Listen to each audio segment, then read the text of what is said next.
Hola, voy a tratar de explicar el ejercicio 26 de la guía 2023. La pregunta pide calcular la diferencia de potencial entre los extremos de un alambre que está enrollando un cilindro mientras el cilindro está rotando en torno a su eje de simetría. También se indica que el cilindro está en un medio donde existe un campo magnético externo, que es esa letra B que puse ahí. Para que la pregunta un poco tenga sentido, tenemos que asumir que ese campo es uniforme. Bueno, la pregunta dice que la magnitud es V mayúscula. Como no se dio ninguna fórmula para el V, deberíamos subir que es uniforme. De hecho, el problema no se puede hacer si no asumimos que es uniforme en todo el espacio. Bueno, una primera dificultad que tiene el ejercicio es que al pedir una diferencia de potencial entre dos puntos, uno esperaría primero que existiera alguna batería que estuviera generando esa diferencia de potencial.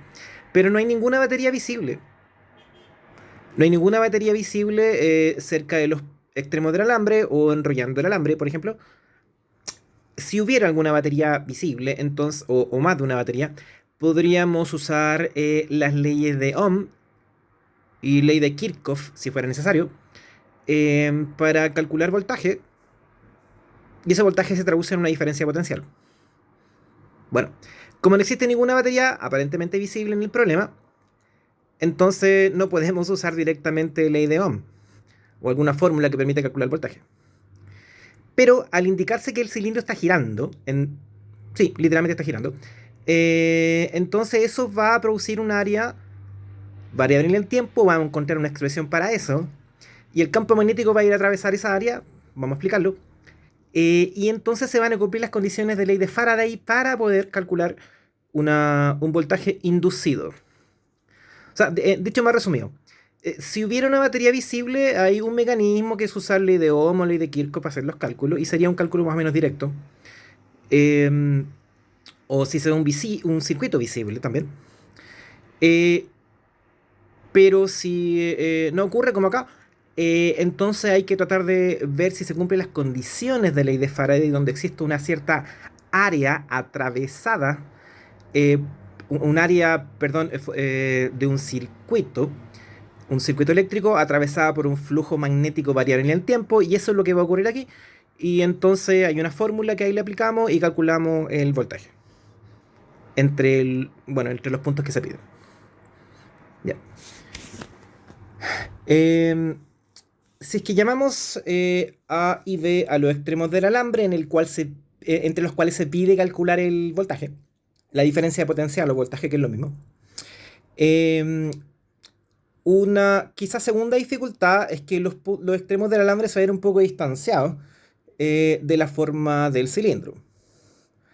Pero podemos hacer una aproximación de que este punto A está aproximadamente ahí, saliendo del centro del eje de simetría, y el punto B acá en un borde. ¿Por qué?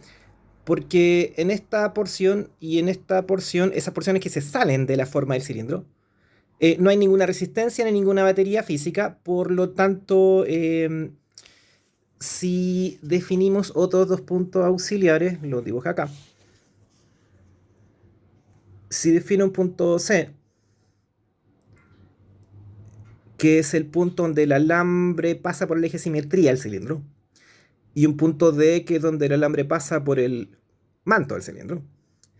Entonces, ya sea porque el alambre es muy corto fuera del cilindro, o porque no hay ninguna batería o resistencia afuera, que ya dijimos eso, entonces necesariamente el punto A y el punto C, entre ellos, están al mismo potencial.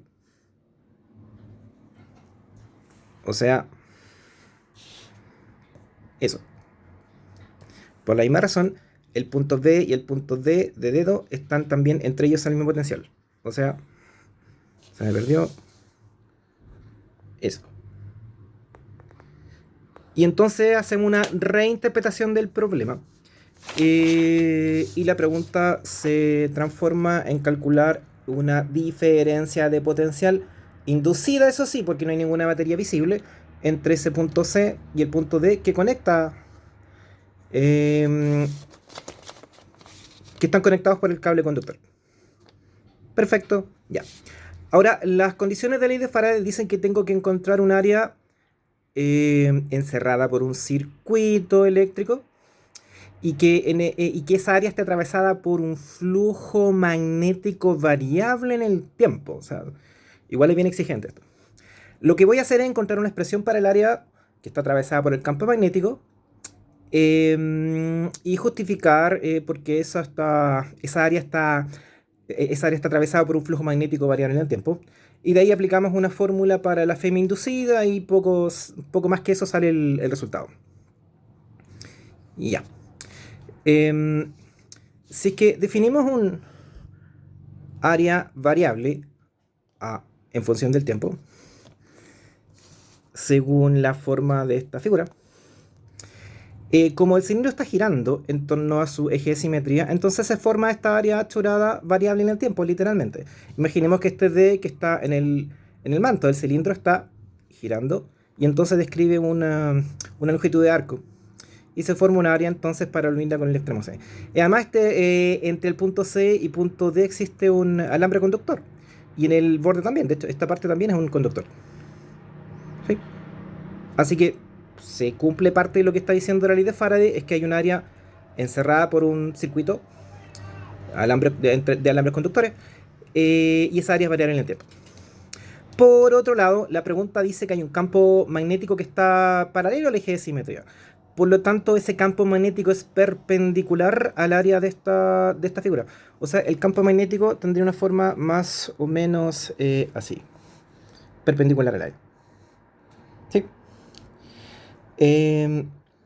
Entonces, se genera, como esa área está aumentando en el tiempo, se va a generar un flujo magnético que también va a estar aumentando en el tiempo, porque cada vez ese campo magnético va a atravesar un área cada vez más grande. Y entonces, como va a haber un flujo magnético variable en el tiempo, por la ley de Faraday, un flujo por un área encerrada por un circuito, se va a inducir una diferencia potencial entre esos dos puntos.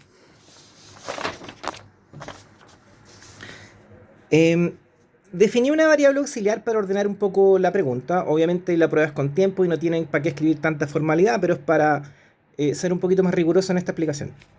Si es que llamamos B minúscula al número de vueltas, literalmente, que describe el cilindro una vez que va rotando, entonces esa área variable en tiempo es literalmente el área de un círculo del radio del cilindro por el número de vueltas. Por ejemplo, para verlo más en contexto, si por ejemplo solo girara un poquito, una pequeña porción, un cuarto del círculo, entonces el número de vueltas sería un cuarto. O sea, el número de vueltas no tiene por qué ser un número entero. Y si gira 10 vueltas, entonces V es 10. Y eso significa que esta expresión representa cualquier área atravesada e incluso está considerando cuántas vueltas el circuito va rotando en torno al cilindro. Eso es relevante porque en los flujos magnéticos que atraviesan área de circuito, también siempre tiene que haber un factor que represente cuántas vueltas el circuito está formando en torno al campo magnético. ¿Sí? No simplemente un área, sino que hay que considerar también el número de vueltas y eso es una cosa general. Bueno, voy a derivar esta área, pero ¿por qué la voy a derivar? Porque la teoría dice que la magnitud de la FEM inducida cuando hay un flujo magnético variable en el tiempo. Se me fue a decir, se usa la letra phi, esa, para simbolizar el flujo magnético. Bueno, la teoría dice que la magnitud del voltaje, o FEM, que es lo mismo, inducido cuando hay un flujo magnético variable en el tiempo es esto.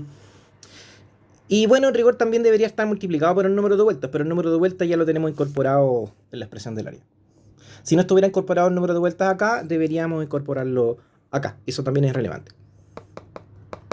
Ok, entonces como... pero ¿cuál es la conexión? ¿Cuál es la fórmula que relaciona el flujo magnético con esa área atravesada? Bueno, esto. En rigor, el flujo magnético que atraviesa un área encerrada por un circuito, o bueno, cualquier área en rigor, es una integral doble y es una expresión, a ver, la tengo por acá. Si tengo una superficie S, no importa la forma que tenga, y cierto campo magnético que lo esté atravesando, y llamamos n un vector normal perpendicular a la superficie S, entonces el flujo magnético que atraviesa esa superficie es así. O sea, una integral doble porque se hace sobre todo la superficie atravesada por el campo producto punto por un normal exterior, ya bla bla bla. Y podría ser un cálculo en general quizás medio complicado. Pero si se cumplen dos condiciones que aquí se cumplen. Si el campo es uniforme en el área atravesada y además el campo es perpendicular al área atravesada, y esas dos condiciones aquí se cumplen porque el campo es paralelo al eje de simetría del cilindro, el enunciado lo dice. Entonces, con esas dos condiciones, vuelve a repetir que el campo sea uniforme en el área atravesada y además perpendicular al área atravesada. Entonces, el flujo magnético que genera el campo magnético sobre esa área es la magnitud del campo por el área atravesada. O sea, súper simple. Esta fórmula no está directamente en el handbook, ¿eh? Aquí está. Bueno. Y por eso entonces estaba encontrando una expresión para esa área. Porque de acuerdo a la fórmula de la magnitud de la FEM inducida por ley de Faraday, que es esta, tengo que derivar esta expresión. Pero como el campo magnético es uniforme, basta derivar esta área y lo multiplicamos por el B. Ya. Y volviendo a la expresión del área. Ya, vamos a derivar el área con respecto al tiempo. Se deriva la expresión con respecto al tiempo, pero como el radio del cilindro es constante, porque es un cilindro, entonces nos queda así. Y derivada en número de vueltas con respecto al tiempo, representa la letra n que viene en el enunciado. ¿Por qué? Porque la letra n, según el n mayúscula que viene en el enunciado, representa el número de revoluciones por segundo. Así que literalmente es el número de vueltas por unidad de tiempo, suponiendo que el tiempo está medido en segundos. Así que calza colocarlo directamente ahí. Y por lo tanto, la derivada temporal del área atravesada por el campo es eso nomás. Y no hay que integrar ni ninguna derivada complicada. Y entonces se reemplazamos esa derivada en la derivada de esto. ¿Dónde lo hice? Ahí está. Entonces la magnitud de la FEM inducida es esto, pero la derivada del área ya la calculé. Ahí está reemplazada. Y entonces la magnitud de la FEM inducida entre los puntos A y B, entre los extremos del alambre que se estaba preguntando, es esto. Así que ese sería el voltaje entre los puntos A y B, pero también es entre los puntos C y D por las explicaciones que hicimos hace un rato. Así que esta es la respuesta.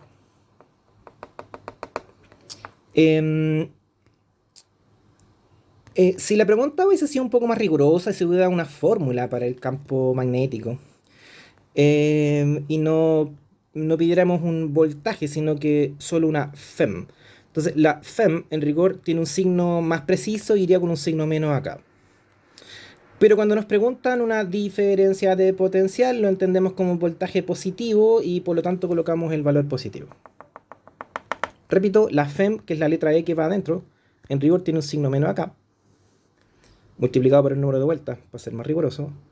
El número de vueltas que va atravesando el flujo a través del área del circuito. Pero ya tenemos el número de vueltas incorporado en los cálculos. Así que aquí no agregamos el número de vueltas. Y además, como no nos preguntan la FEM, sino que la pregunta es un poco general y dice diferencia de potencial nomás, entonces solamente lo colocamos en magnitud.